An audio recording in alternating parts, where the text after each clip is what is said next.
Welcome everyone, and thank you for joining us for today's Auxis Corporate Performance Series webinar, Shape Up or Die, How Customer-Centric Organizations Remain the Most Fit. My name is Yaslin Arroyo, and I'm the moderator for today's webinar. Today's webinar is presented by Auxis. Auxis is a very different consulting and outsourcing firm comprised of former industry professionals who don't act like traditional consultants. Offering a customized, real-world, results-oriented approach, we become ingrained in our clients' culture and vision and truly dedicated to their success. Our depth of experience allows us to operate under a very different leverage model and maintain a focus on customization, flexibility, and bottom-line results at a very competitive cost structure. At this point, I'd like to introduce our featured speaker, Ricardo Villeda. Ricardo is a senior manager for the management consulting practice at Auxis. He's an action-oriented executive with 17 years of experience developing superior business capacity for organizations. He has hands-on experience improving operations in sales, marketing, product development, engineering, quality, warehousing, and organizational development. Ricardo is also a Japan-trained master in lean thinking and a certified Six Sigma Master Black Belt. Additionally, he's certified as both a supply chain professional and as a project management professional. Before we begin, let me remind all participants we welcome your questions. Please submit them in your webinar panel at any time. We'll address your questions at the conclusion of the webinar. And with that, I'll turn it over to our speaker, Ricardo. Ricardo? Hey everyone, and welcome to today's presentation. Thanks, Yaslin. That was a nice introduction. So for those of you that are listening, and I've split my career between consulting and working inside the industries. So for those of you who think I'm a career consultant, I can tell you I've been with the best of you fighting fires and preventing others from happening. I'd say I've been lucky to have worked in very different industries.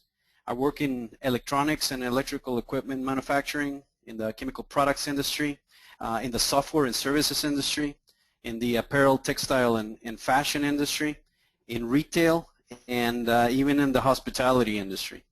So I've seen plenty of different types of work. I've worked with plenty of different people. I've worked in very different operations all across the globe, and I've worked under very different cultural settings. So what I've done is I use this as an experience that helps me understand and help others understand how to streamline operations and get better results. So our talk today will be focused on how organizations could benefit from transitioning towards a more customer-centric structure and way of thinking. There are aspects of being customer-centric that I'm not going to have time to address, like leadership behaviors or selecting the right metrics or the use of technology in these settings, but at least we'll be able to talk about structure. So with that, let's get started. You all probably know that the lifeblood of companies like Google or Yahoo is advertising revenue.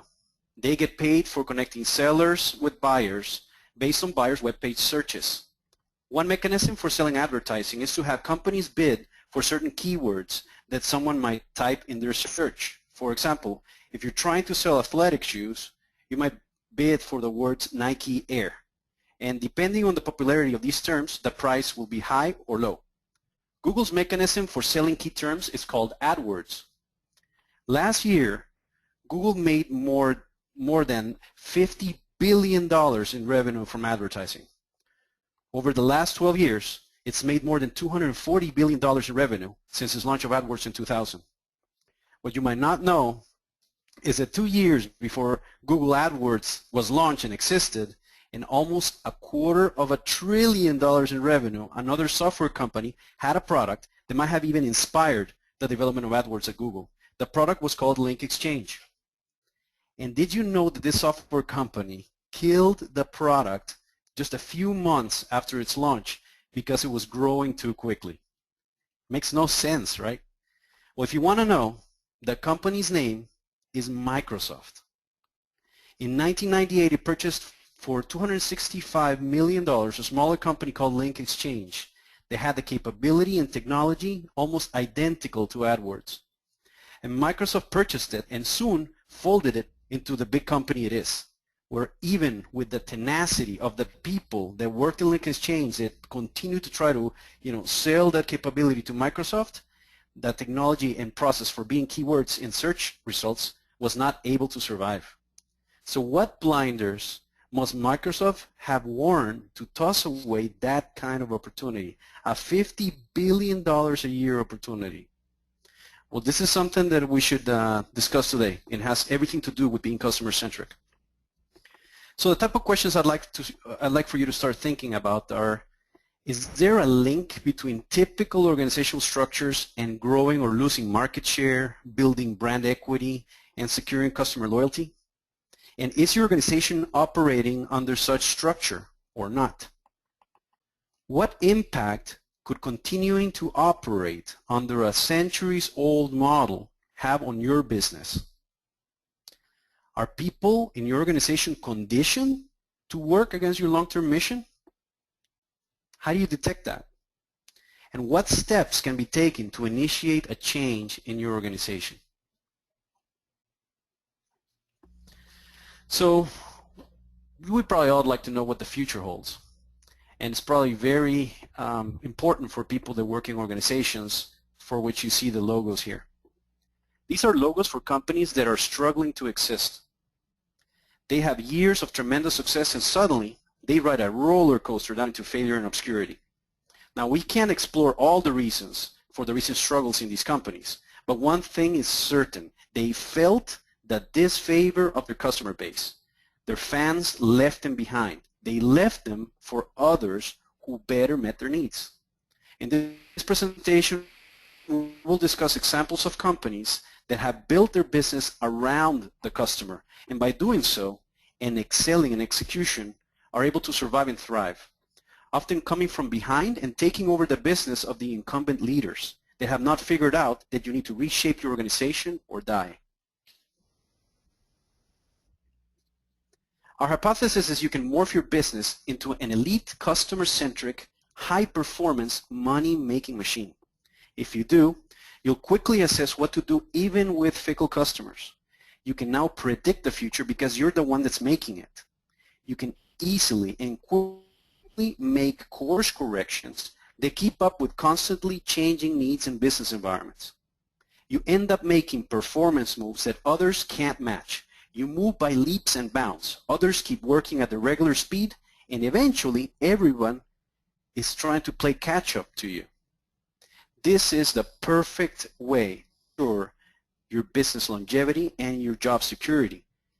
Because of a growing customer base of raving fans, your performance explodes. And with this, you're able to set yourself apart and create a perception that your business is impenetrable and safe. This leads to your ability to market your business as a safe investment based on performance. Now, transformations like these to a customer-centric model are not easy. Transformations in general are not easy. I mean, just ask Superman or the Hulk. But remember this. Transformation into a customer-centric organization, if you transform into a customer-centric organization, you will be able to ensure your future. So let's talk about Sony for a minute. I hope most of you are familiar with this brand. Anyway, as you can see in this chart, after years of steady growth, the momentum of the company ceased and decline started. And pretty much every time when you're not growing, you're basically just preparing yourself for decline. So in 2012, it was looking like Sony was finally making a turnaround on their business because after years of losses, they had finally pulled a profit. Unfortunately, based on the results released recently in last year, Sony went back into a depression. They actually recorded 128 billion yen, which is about 1.25 billion US dollar net loss in its fiscal year. So what happened? Well, it's difficult to attribute it to a single factor. But again, and for sure, this was due to its business falling in disfavor of its customers. Once a premium brand in high demand, the iconic inventor of the Walkman is now an also-ran. It's just another company like LG or Samsung. In not too distant past, there were entire stores selling mostly, if not just Sony product. You still find Sony product in big box retailers like Best Buy, but not to the ubiquity that you would used to find Sonys in a lot of stores, a lot of small stores. Being able to find them in small stores, that whole concept is gone. What worked against this solid company, think about it, this is Sony with some of the best trained managers, plenty of finance, and some of the best technological products. What could have worked against it? I believe an important factor was the structure and how closely this structure kept with consumer needs and the changing technological landscape. So let's take a look at this. You might be wondering who's this lady in the picture. She doesn't look too cute. She's the Medusa from Greek mythology. And I'll use her to explain a situation that has contributed to Sony's weakness. See, Sony structured itself around product groups. Rightly so if you're following the traditional dogma of departmental thinking and business units. Structuring under business units has served management relatively well over history to manage a business complexity and to drive efficiency. It all started with General Motors, and they were actually able to outpace Ford with it. But why then would this, business unit structure not able to work in a world of quickly changing consumer expectations and hungry up in commerce and everyone wanting your piece of the business? Well, because the time it takes for you to detect and react to the change and then serve this new need for your customers is too long when you're working under this business unit structure. The example that I want to give you is that Sony had the best talent in the world to develop an MP3 device that could play the vast trove of music in the Sony music enterprise, but they failed to develop such a solution in time to compete with Apple that built one from scratch and then had almost to beg the music industry to let it service music through its iTunes service to feed all the iPods it had invented. In this case, the business units worked independently to serve themselves instead of working towards the common interests they had in serving the customer to ensure a viable company. Having all these business units working independently reminds me of the Medusa, how each snake in the head moves independently. A parallel to this lack of foresight, collaboration, and general self-serving objectives of business units and departments is the story of Microsoft I mentioned earlier. At the time, Microsoft was selling ads through a banner product.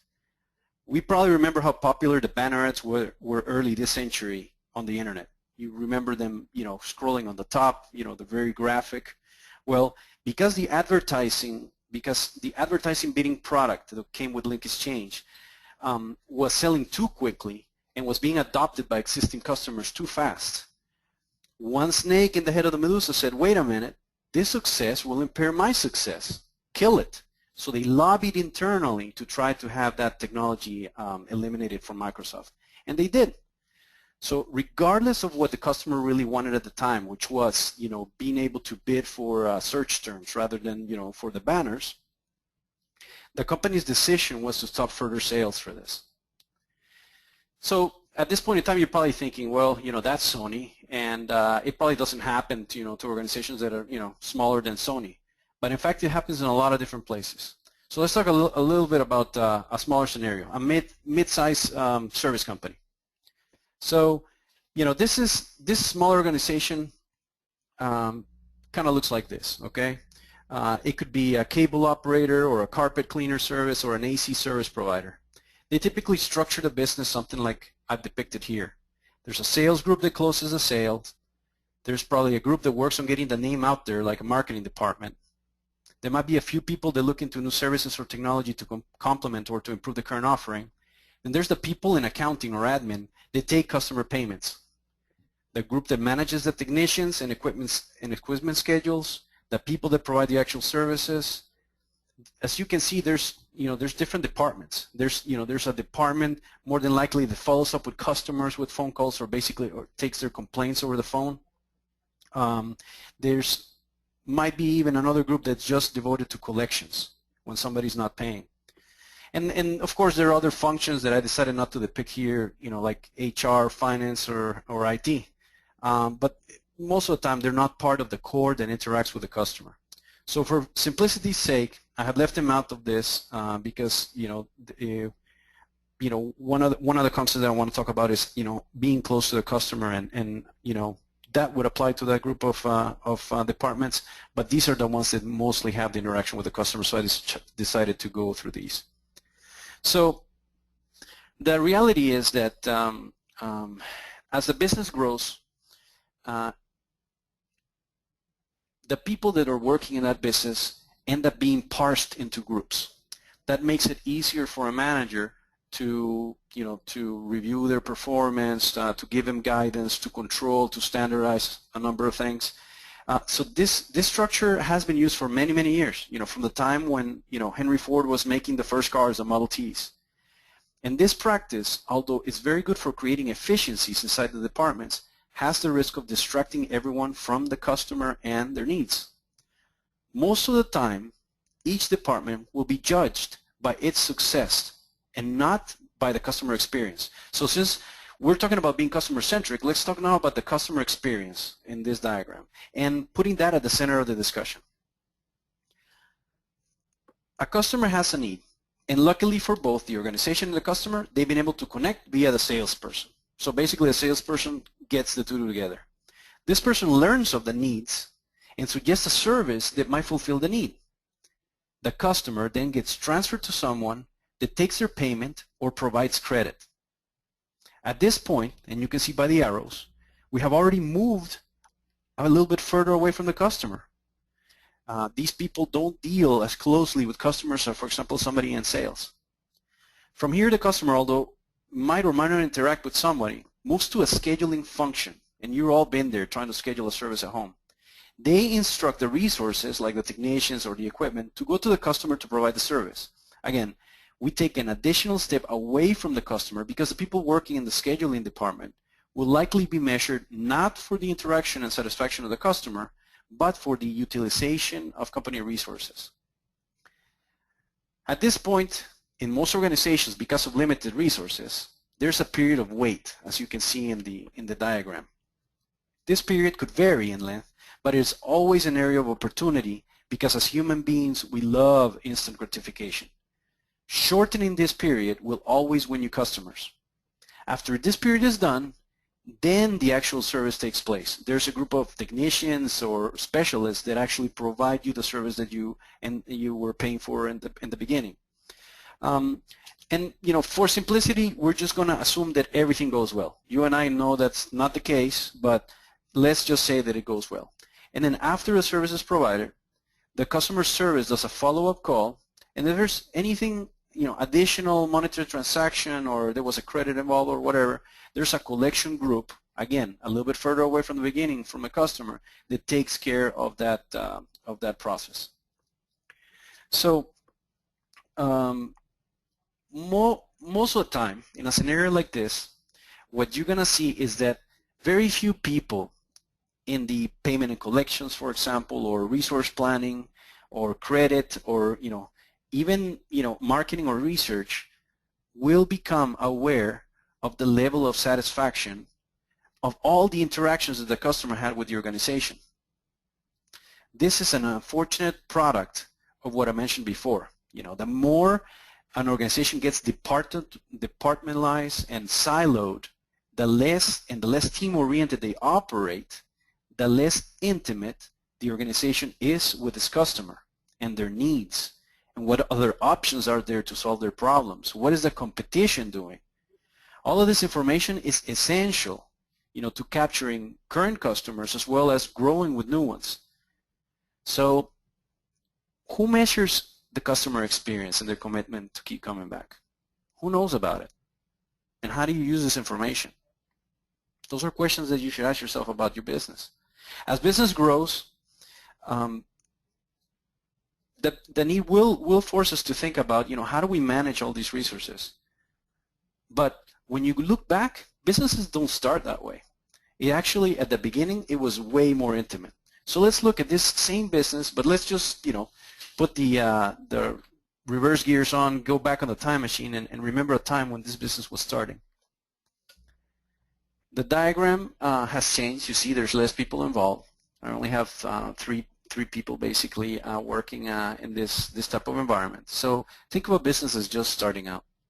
At the inception and for a period of time, there's significantly more intimacy with the customer. This business right here is what it looked like at the beginning. Few people managed the entire interaction. They were aware of every desire, every gripe, every need the customer had along the way. So in this scenario, who measures the customer experience and their commitment to keep coming back? If you ask me, I think that there's almost no need to measure, because the love or discontent of the customer is patent, is evident in the transaction. And being part of a small team, everyone that's involved will know what's going on in some form or another. So you can see the level of intimacy and how that gets lost when organizations grow, they get departmentalized. This is an important factor to consider when thinking about what should our structure look like. So I know it's difficult to operate this way when you're a billion-dollar company, but you can emulate some of the essence of this scenario in terms of forcing your organization to really understand what the customer needs, getting everybody to understand how was that customer interaction, getting feedback from it, and then taking that information and using it to drive your processes and to create a better experience for the customers the next time around. In addition to that structure, one of the drivers for the distraction from what really counts is the metric we use to measure the organization. We all have seen a variety of metrics that we can use to measure an organization. Some of them are using them nowadays. And although they are very valuable in driving towards important goals, they should not be taken as the only focus of our attention. We all love instant gratification, so seeing our department succeed over short-term goals motivates us. That works every time. People like knowing they're part of a winning team. Adding to this desire for instant gratification, we all love those firefights and struggles that happen when you're running a day-to-day business. Think about how it feels to be the hero that rescued that account, or the person that was able to get that important order shipped at the last minute, but made it on time. Yes, okay, you protected the company against losing that account, but shouldn't that effort be placed on avoiding the situation, preventing the situation from happening altogether? I mean, it's rare for a manager to take a step back and see the forest when she's exciting and busy taking care of that tree that's on fire. So you have these metrics, you have this structure, okay? What I've seen is that there's so many situations when decisions get made that benefit one group, one department, one manager over another, over the customer experience. And these decisions are taken because managers in these organizations are working to achieve their own departmental goals. In the case of Microsoft, they let go of a $50 billion idea. If they'd made that mistake, what do you think could be happening in your organization? What impact could centuries-old way of managing, with those structure and metrics have on your customers in your future? Are we setting up the organization to address needs that a customer might have, or even anticipate implicit needs, like Apple sometimes does? Or are we teaching our people what they can't do based on how it'll affect the department's performance? I remember a time when I was flying on Delta, had paid over $1,000 for that flight, and Delta wasn't doing too good. They were their numbers didn't look too rosy. They were in fact losing money, and I can imagine the organization was going through a cost containment process.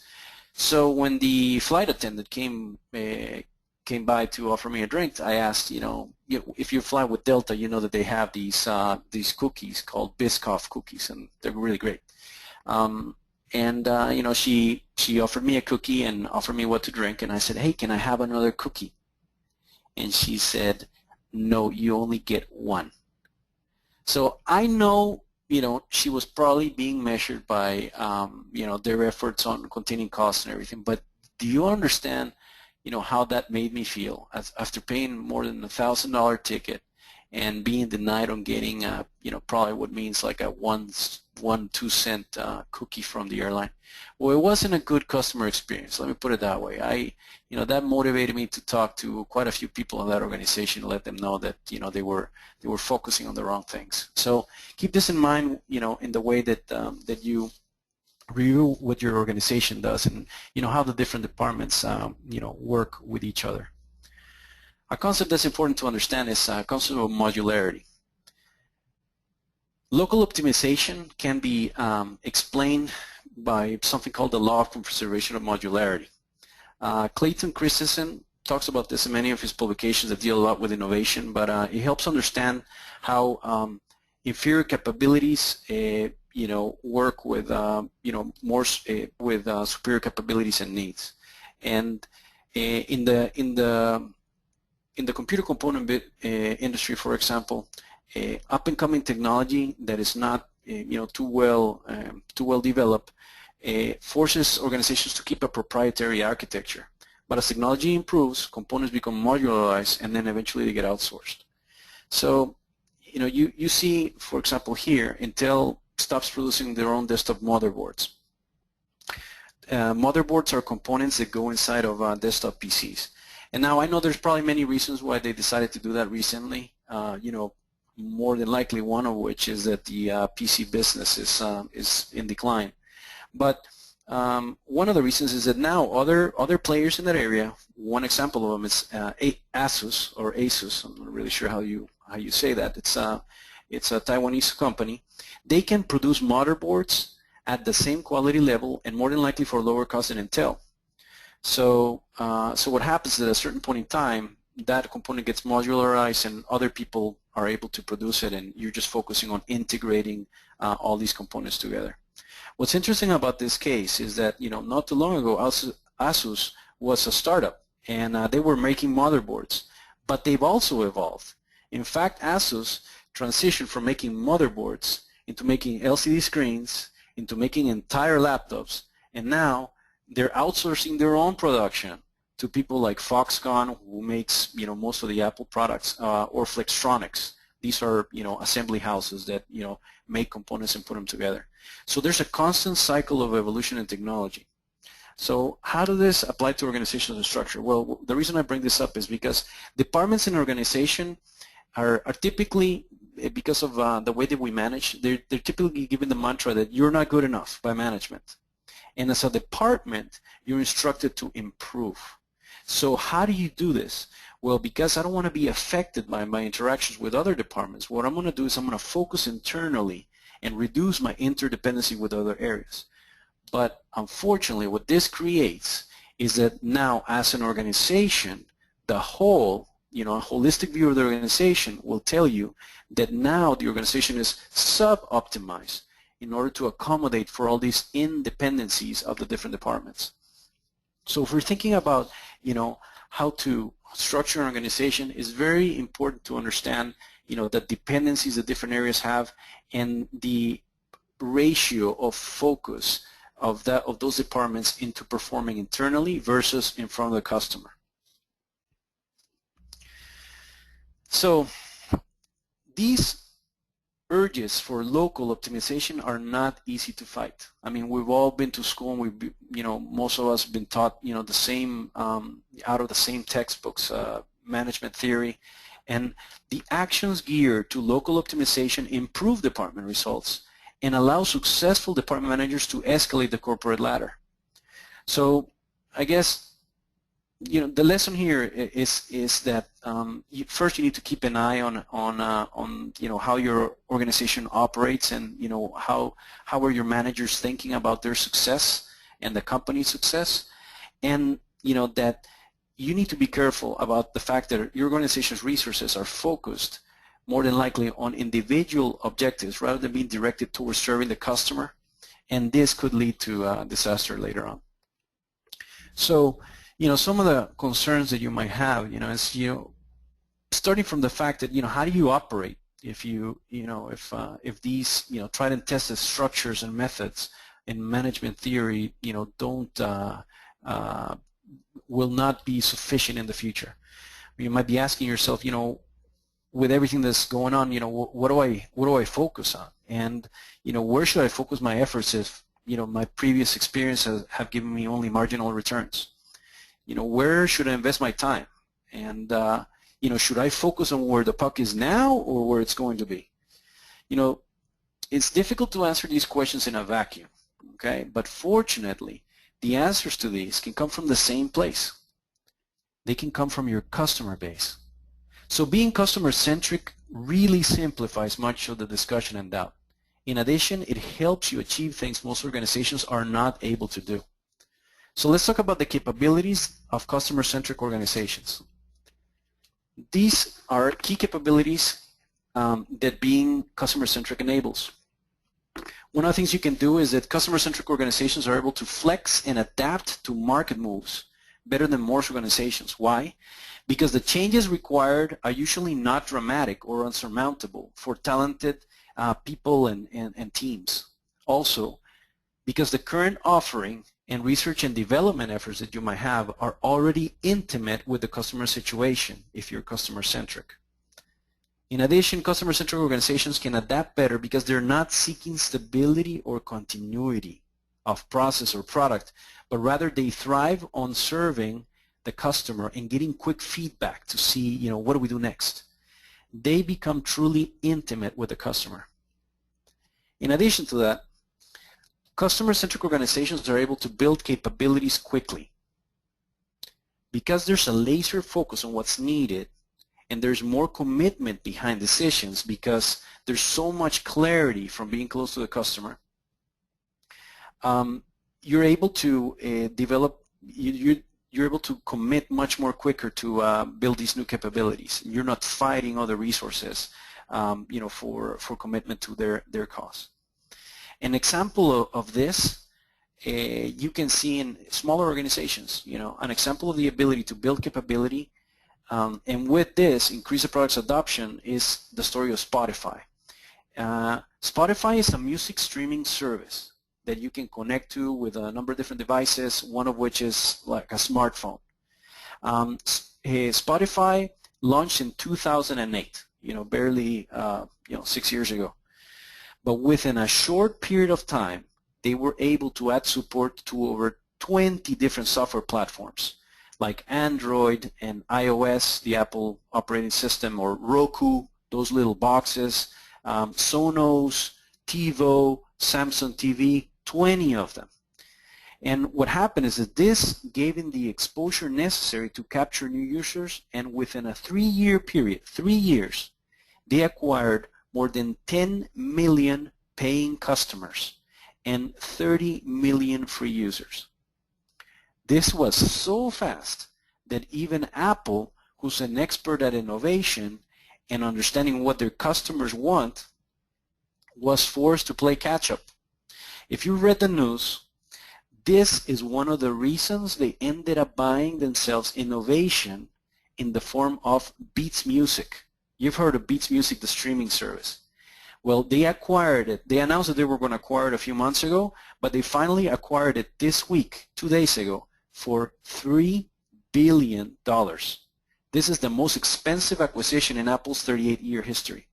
But what happened is Spotify is small enough to be so focused on the customer that they were able to build these capabilities and be able to acquire so much market share and become such an important player in such a short period of time that it forced Apple to catch up. The last capability that I'd like to talk about is, how customer-centric organizations are able to manage cross-functional collaboration, which is typically difficult when you're talking about a large organization. Because the mission to serve customer is demonstrated by leadership in customer-centric organizations, and because the teams are measured by success of the customer and the customer interaction and the resulting benefits, and because teams are empowered to make quick decisions and get immediate customer feedback, cross-functional work becomes easier. Seems like everyone becomes aligned. People start working more as a team rather than individuals or departments. Going back to something I mentioned before related to these cross-functional collaborations, at Sony, they had all the know-how, all the money, everything they needed to produce something that would beat the iPod, and they weren't able to. because they were not customer-centric enough. Let's talk about some organizations that truly have, built organizations around the customer. One of them is Amazon, the other one is Apple, and we'll talk a little bit more about Sarah Inditex in a sec. So just like there's evidence of potential failure for companies that don't shape themselves with the customer in their sights, there's also evidence of unparalleled success for companies that do modify their operations to become more customer-centric. Amazon, an e-commerce retailer, had its relatively humble beginnings less than 20 years ago. But in less than 20 years, they become one of the top 10 largest U.S. retailers, just behind Lowe's, a first for an online-only retailer. In addition to this, they're the largest electronic retailer in the world. To give you an idea of the size and speed of sales growth, in the last 12 months, domestic sales have increased 22%, and they have been sustaining that rate for 12 years. They now receive over $48 billion in revenue from multiple business activities. They're not just an electronic retailer anymore, but $48 billion of revenue a year. Their mission, according to Amazon, is to be a place where people can come and find and discover anything they might want to buy online. That's how they define their mission. People can come to find and discover anything they might want to buy online. So they've been adding capability to get that done. Their key pillars are lowering price, offering convenience, expanding selection, and increasing availability. Very customer-centric in their way of thinking. Another example of a customer-centric company is Apple. As you might expect, Apple is another company that puts the customer in its sights and tries to understand the world and the nuances of its customer base.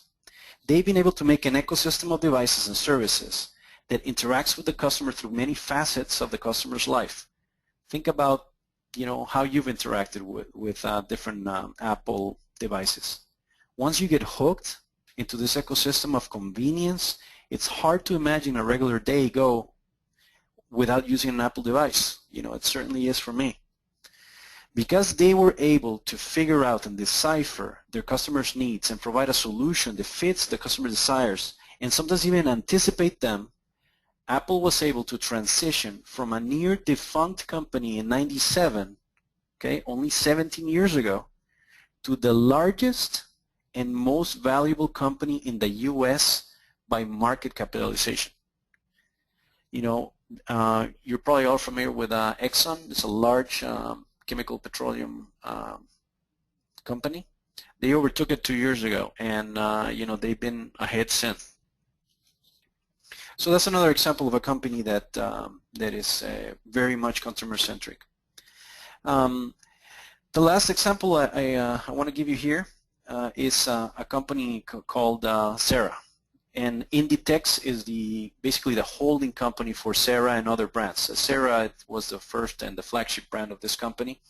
And this is another example of a company that is benefiting from taking deliberate action to become customer-centric. In a relatively short period of time, this Spanish company from an area better known for seafood and pretty countrysides and rocky seascapes, they've taken over the apparel retail industry, and they're leaving in its wake all the established giants of fashion. The communications director at Sarah, his name is Jesus Echevarria, described their philosophy of putting the customer in control by saying, we must have a dialogue with the customers and learn from them. That's nice. Sarah focuses on understanding what styles customers actually want. In a traditional apparel company, if you're familiar with how they operate, planners and designers will try to predict seasonal trends and promote their designs through fashion shows, media, magazines. Well, at Sarah and Inditex, there's a few more brands there, they do this very differently. They do not advertise. And instead, they focus on investing on where they put their stores and decorating the stores and then presenting their products in a very sophisticated way. So Sarah puts their stores closest to the highest end luxury stores as possible. And this way, what happens is the customer starts to associate that location with high quality and high value. So in addition to doing this, they don't stock a lot of quantity of a product. There's just enough to meet demand, and sometimes even less than that. So there's a sense of scarcity there. In addition, something the company does really well is that they monitor customer reactions. They do this carefully and constantly. They identify what's selling and what isn't, and documents the feedback that the customers give to the staff, and sends it over and relays it to the headquarters, while designer teams and product managers quickly develop new designs. The factories manufacture the garments based on the design, then send them to the stores in a space of less than 2 weeks. So take these new styles with a quick clearance process for the items that are not selling, and what happens is you create the perception that there's always something new at the store. This is what they call fast fashion. So Sarah and the other two companies in this short list have figured out that great results can be achieved if a customer can describe their experience with the words fast, reliable, easy, personal, and more fun. I'd like to dive a little bit deeper on the Sarah example, because it helps identify a company that has against the industry has reshaped itself to serve the customer, and the results are tremendous. They were started in Galicia, in the northwest part of Spain, in 1975 by the gentleman here called Amancio Ortega and his wife Rosalia.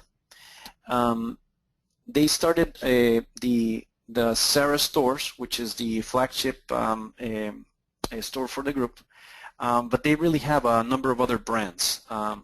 They have Massimo Dutti, Pull&Bear, Stradivarius, Bershka. You might be familiar with some of them, as they are a global company. Both Amancio and Rosalia worked in apparel, and they decided to go to business on their own. They opened their first store in '75, and most of the stuff that's in the store was look-alike products, higher-end clothing lines. But the products sold well, and they started opening more stores. 60 stores later, Inditex opened their first international store in Portugal. And now, fast forward, that was 88, so almost, a little bit less than 20 years from now. From 60 stores, they now have 6,340 stores. Okay, and they are actually in 87 countries, so more than likely you've run into one of these stores before. And interesting thing is that they, as I mentioned before, they look for great locations for their stores. So they post some, they boast having stores in some of the best real estate in different countries, like Fifth Avenue in New York or the Champs-Élysées in Paris. At this point, as you can see here, this company has grown from a one-store operation in '75 to be the #1 clothing retailer, followed by Gap and H&M. So, whenever this company started, there were, all these other brands existed in Spain, and this was an off-brand look-alike type of company, right? But the funny thing is that, things haven't changed much since, Amancio started with Sarah. There's still quite a few number of people that, they think that, hey, I want to be fashionable. I want to look like these models. I want to afford as much as possible. So, 2 outfits are better than 1. And, I want a variety. I want to go to a store and find something new when I get there. And, I want to make sure that, there's value there, that I'm not, overpaying for this, but at the same time that I get decent quality that's going to last me at least for the season. So with this in mind, Sarah started out to address these needs and desires, and they did, some very interesting things. They basically bucked the trend that the other apparel retailers were doing. They reduced the time from the catwalk to the store. Okay, they put in place a supply chain that was very responsive, a design team that was in touch with the customer, and they were able to reduce the time it takes to design something and get it to the store. They vertically integrated for more control, so they own from the textile manufacturing all the way to the store, and they make sure they communicate well between them. They reduce the distances, and they don't carry a lot of inventory. So what happens is that you can reduce your cost significantly. In addition to that, as I mentioned before, they really understand what's selling, what's not selling, and they design and test new styles, introducing 11,000 new styles into the store, to make sure that the customer feels that there's always something new there. And as far as quality goes, they're not the best quality and they're not the worst quality, but they're just good enough. Remember about modularity? You know, it was about that. Now they're good enough that they can require the price that they require in the market. So they did all these things significantly different from the rest, and here's the results. When other people are taking 4 to 12 months to produce a style, Sarah can do it to 2 to 4 weeks. If others are trying to forecast and guess what's going to sell, these people are just replenishing what's selling and trying new styles, and if they don't work, they get rid of them. Other companies invest in a lot of market research. Well, the daily streams of information from the stores are enough for Sarah to be successful. Other companies introduce 2,000 to 4,000 styles a year. Sarah introduces 11,000. Significant difference there. So what happens is that, you know, in the rest of the industry, you walk into a store, you see a lot of things on sale. 36% of the products are discounted. At Sarah, it's half of that. Other companies typically outsource most of their production for the labor arbitrage. Sarah makes 80% of their production in Europe, 50% of it in Spain. Another big difference is advertising. Where others spend, you know, a lot of money in advertising, Sarah barely spends, you know, 0.5% for advertising. So it's a very different model.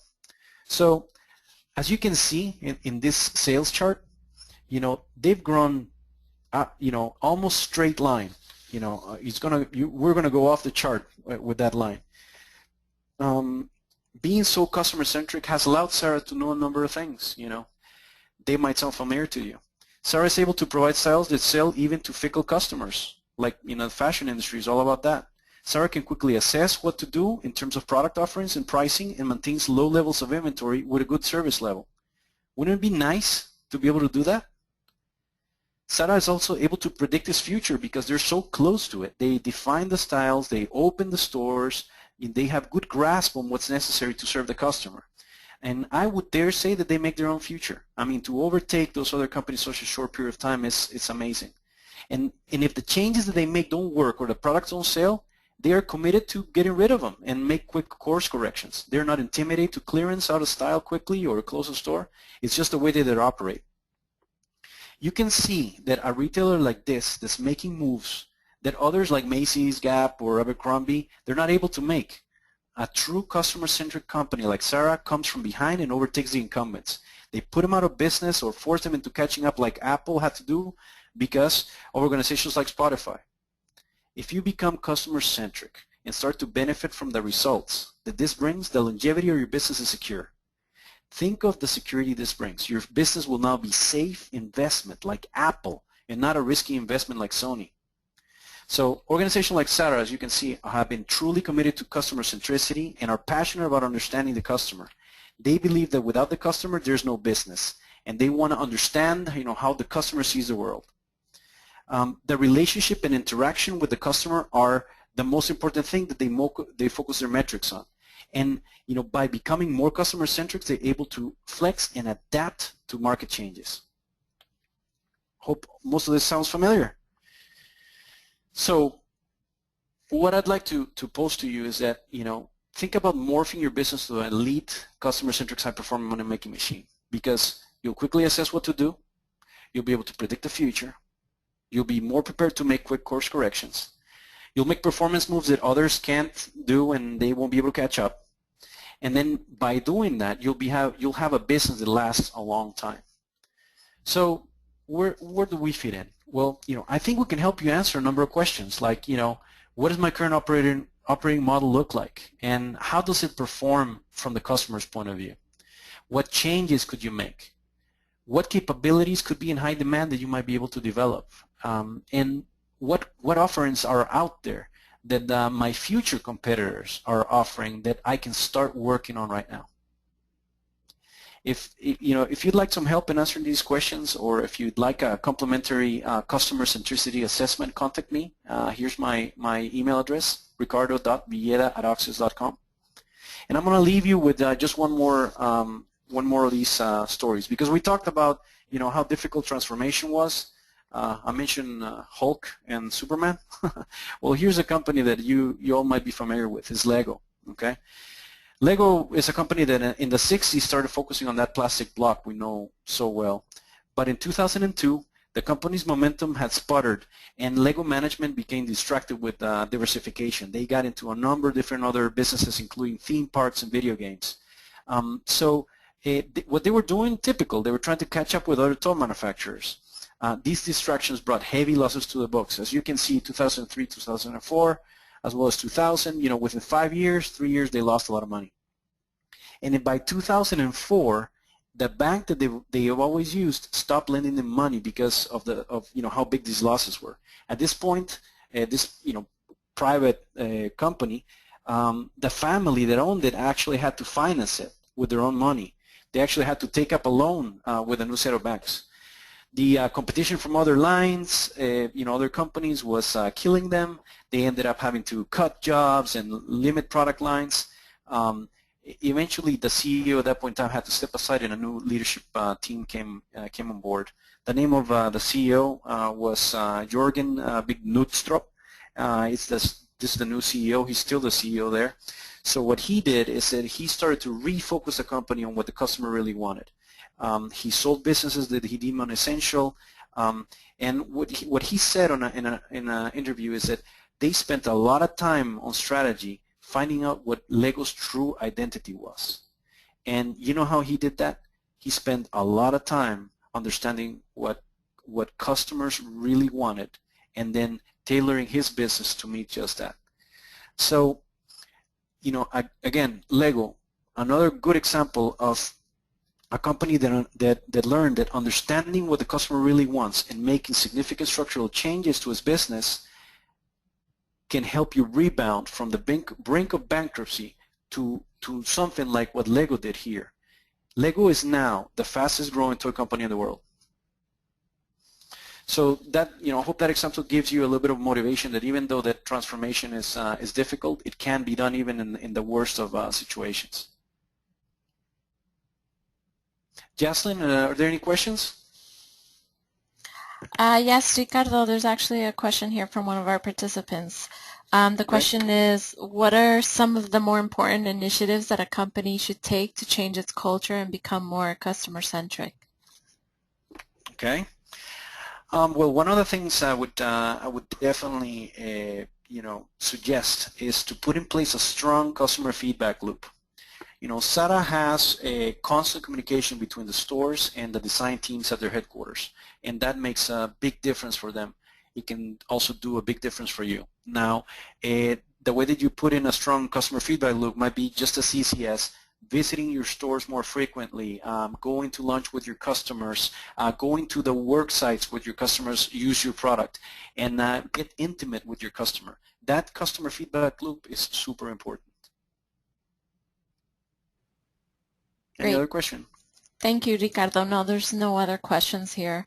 So I want to thank you, Ricardo, and to all of our participants for joining us today.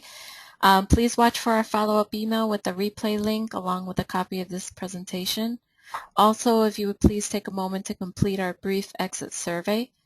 And on behalf of Ricardo and the Auxis team, thanks again and enjoy the rest of your day.